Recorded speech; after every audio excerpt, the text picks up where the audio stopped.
The Galactic Council chamber buzzed with an uneasy anticipation, a vast oval room adorned with the symbols of countless alien civilizations. High Chancellor Zor, a being of luminous energy, presided over the assembly with an aura of tense authority. At the center of the room, Captain John Bulldog Mason, Earth's resolute representative, stood defiant.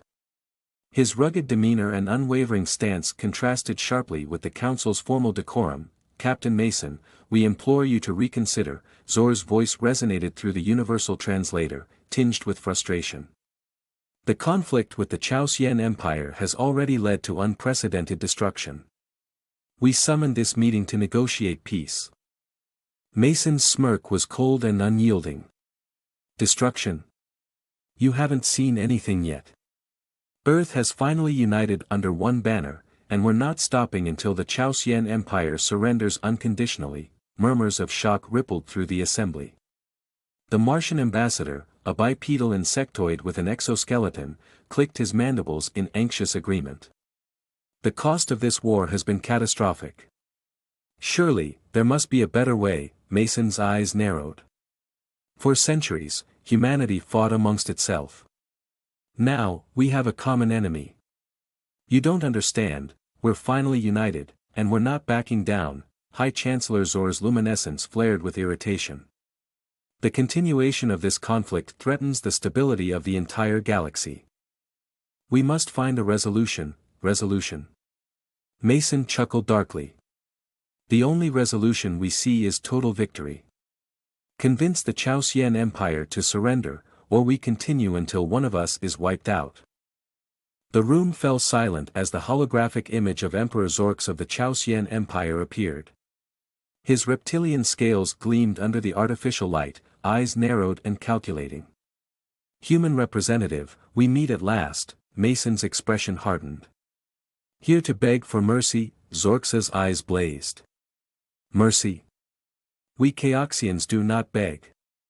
We propose an armistice." "Not interested," Mason replied, his voice steely.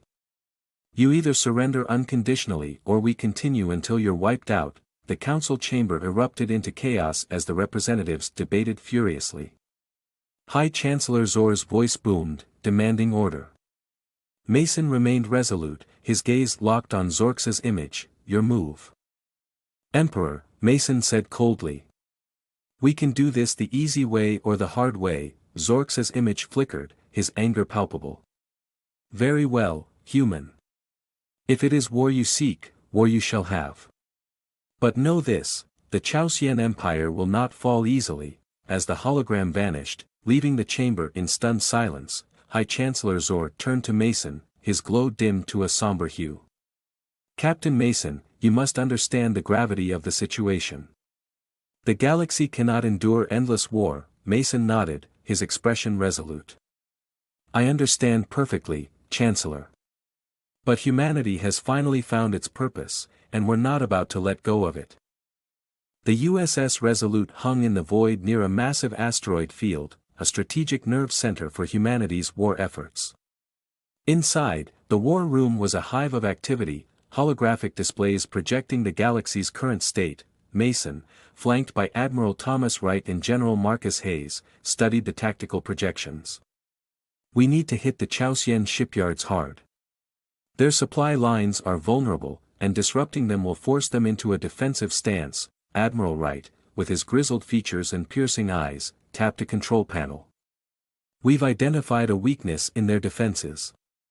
The shipyards in the Jaw Nebula are heavily fortified, but their logistics can be compromised."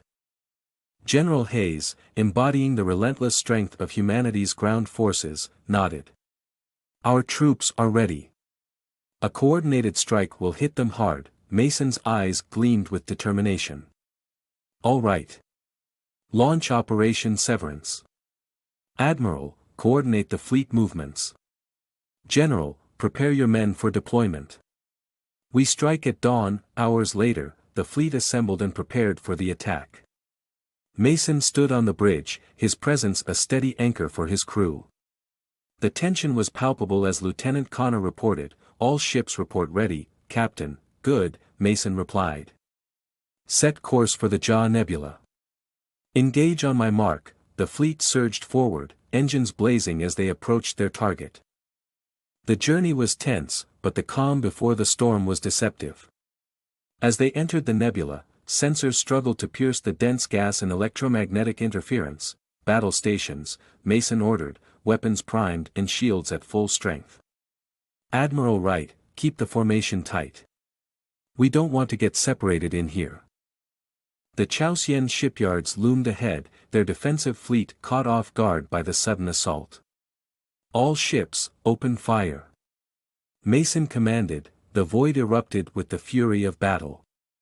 Laser beams, plasma bolts, and missile trails crisscrossed the space between the two fleets. Human ships pressed the attack relentlessly, their advanced targeting systems and robust shields proving superior. General Hayes led a precision strike on the ground. Drop ships descended onto the enemy facilities, deploying squads of heavily armed soldiers. The fighting was fierce, but the human troops pushed through with ruthless efficiency. Mason monitored the tactical display, directing reinforcements where needed. The Caoxian flagship, a massive dreadnought bristling with weapons, became the primary target. A final barrage from the Resolute's main cannons reduced it to a flaming wreck. Captain, we've secured the shipyards. Their defenses are in shambles, General Hayes reported. We're mopping up the last pockets of resistance. Mason allowed himself a rare smile of satisfaction. Excellent work. Begin dismantling their facilities. We don't want them rebuilding anytime soon. Despite the victory at the Jaw Nebula, the Caoxians regrouped for a decisive counterstrike near the Dracen Belt. Mason, aboard the Resolute, reviewed the latest intelligence with his officers. Admiral Wright, our scouts confirm a massive Caoxian fleet amassing near the Dracen Belt, Lieutenant Connor announced. How many ships? Mason asked, his jaw tightening. At least 3 times our number, Wright replied. They're throwing everything they've got at us. Mason's mind raced through possibilities. We can't afford to engage them head-on. We need to outthink them. Use their numbers against them, General Hayes spoke up. We've identified several key choke points in the Dracen Belt. If we can lure their fleet into those areas, we can use the asteroid field to our advantage. Excellent, Mason said. Admiral Wright, prepare your cruisers for a flanking maneuver. General Hayes, get your ground forces ready. We're setting a trap. As the Caoxian fleet advanced, human ships fell back to the primary choke point. Mason ordered, all units fall back to the primary choke point. Admiral, have your cruisers ready to flank them once they're in position. The asteroid field, once a treacherous obstacle, became a weapon in the hands of the human fleet. The Caoxian ships converged on the apparent human position, only to find themselves ensnared in a deadly crossfire. Asteroids collided with ships. And the Caoxian formations crumbled under the relentless assault. Mason received a direct transmission from Emperor Zorx. The reptilian leader's visage filled the screen, eyes burning with fury.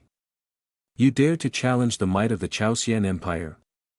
You will be destroyed. Mason's expression was one of cold resolve. Your empire's days are numbered, Zorx.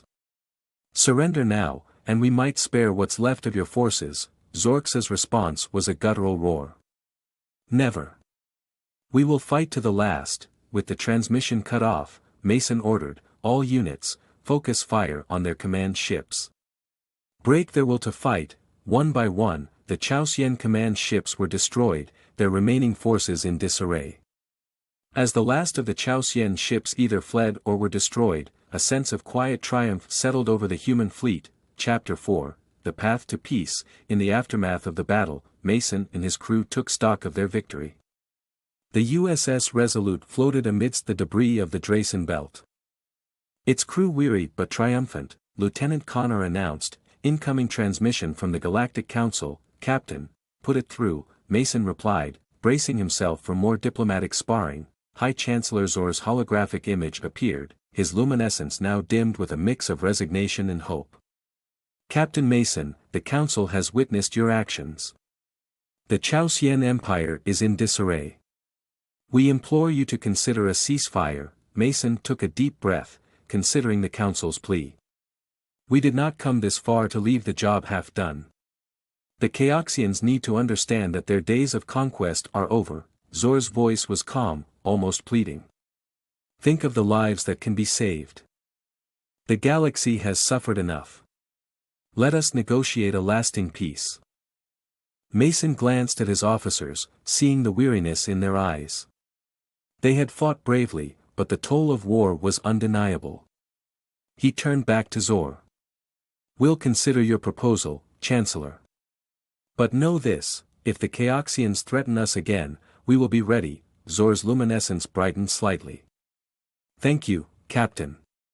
May this be the beginning of a new era of peace. As the transmission ended, Mason stood on the bridge, looking out at the stars.